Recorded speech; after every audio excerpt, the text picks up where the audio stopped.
Today there are a lot of important updates from the Avdiivka direction. Here the most intense clashes are taking place right in front of Avdiivka, and the further Russians have gone, the harder it became for them to gain ground. In fact, the moment the Russians reached the Durna River, Russian forces completely lost momentum, giving Ukrainians a perfect opportunity to retake the initiative. This is somewhat unexpected because both Ukrainian and Russian analysts speculated that the Ukrainian defense line along the Durna River is underdeveloped and too weak to receive oncoming Russian offensive operations.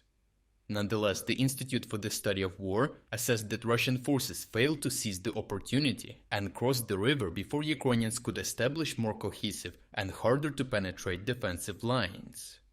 As a result, Ukrainians gradually stabilized the front line, consolidated control over the new defensive positions, and unlocked the possibility of conducting counterattacks. Russian sources reported that the Ukrainian command decided to deploy reinforcements into the region and claimed that these mobile independent strike forces conduct rapid raids to dislodge Russians from newly captured positions. The fact that Russian forces had to switch from a purely offensive stance to a semi-defensive lead to a significant slowdown in the pace of the Russian operations. What complicated the Russian advancements even more was the local geography, especially in the central part of the region. The geography of the region reduced the versatility of attack vectors and forced Russians to operate within very narrow pathways between the rivers. Moreover, to assault Ukrainian positions along the river, Russians were forced to overextend themselves by having to move through the vast fields. Ukrainian fighters from the 3rd Assault Brigade released combat footage showing Ukrainians detecting and destroying Russian assault units with cluster munitions en route. Since very few assault units managed to get to the Ukrainian positions intact, the intensity of the Russian attacks naturally decreased. The rapidly changing dynamics forced Russians to adjust their tactics if they wanted to continue moving forward. The first thing that Russians did was shift their focus to the northern part of the defense line. Here, Russian forces did not have the limitations in the form of the rivers and gullies, which gave them more room for maneuver.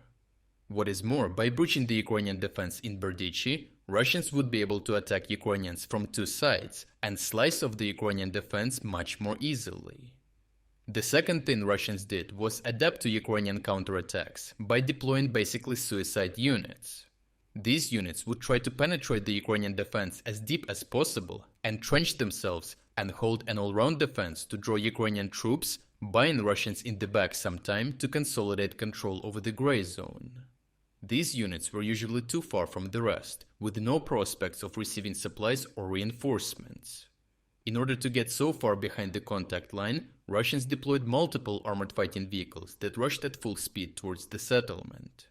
As you can see, most of these vehicles did not manage to get too far and were immobilized or destroyed by the artillery. Other footage revealed the consequences of one of such assaults for the Russian infantry, showing dozens of corpses scattered across the field. The freshest reports from this region indicate that in order to avoid losing the initiative to Ukrainian counterattacks completely, Russian forces started deploying their valuable operational reserves. The commitment of the operational reserves to sustain the movement towards the tactical level objectives means only one thing. The Russian detachments that lost their combat capability due to losses are sent to the front line without being fully reconstituted with fresh troops, reducing the overall quality of the striking groups. This has already resulted in a series of disastrous assaults. Ukrainian fighters from the 47th Mechanized Brigade released a video showing how Russians attempted to enter Berdichi from the south. As revealed later by the documents, some of the soldiers that were sent into this suicidal attack were officially mobilized just 8 days prior to this assault. The assault unit consisted of 3 armored fighting vehicles and around 40 troops. The first vehicle was hit by Ukrainian artillery already in the fields. The second vehicle suffered the same fate on the approach to the village. One vehicle managed to get Russian troops to the outskirts, where Russians immediately tried to assume positions in as many buildings as possible. Unfortunately for Russians, Ukrainians sent a Bradley into the region the moment the Russian assault was detected. Ukrainians arrived on time and opened fire from the machine gun, while Russian troops were still dismounting. As a result, the whole Russian assault unit was completely liquidated.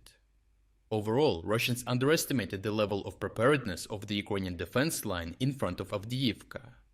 Ukrainian forces managed to put the Russian advancement to a halt and even ramp up the number of counterattacks in the region to the point where the Russian command was forced to deploy operational reserves.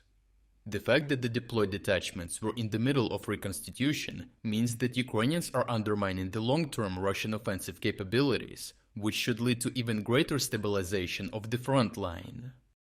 If you're against the invasion of Ukraine and you want to support the work that I am doing, consider making a purchase in the online store UA Supporter. Here you can find a lot of products with Ukrainian symbols to not only show your support for this channel, but also for Ukraine. The link to the online store is in the description. Thank you for watching this report, and I will see you in the next one.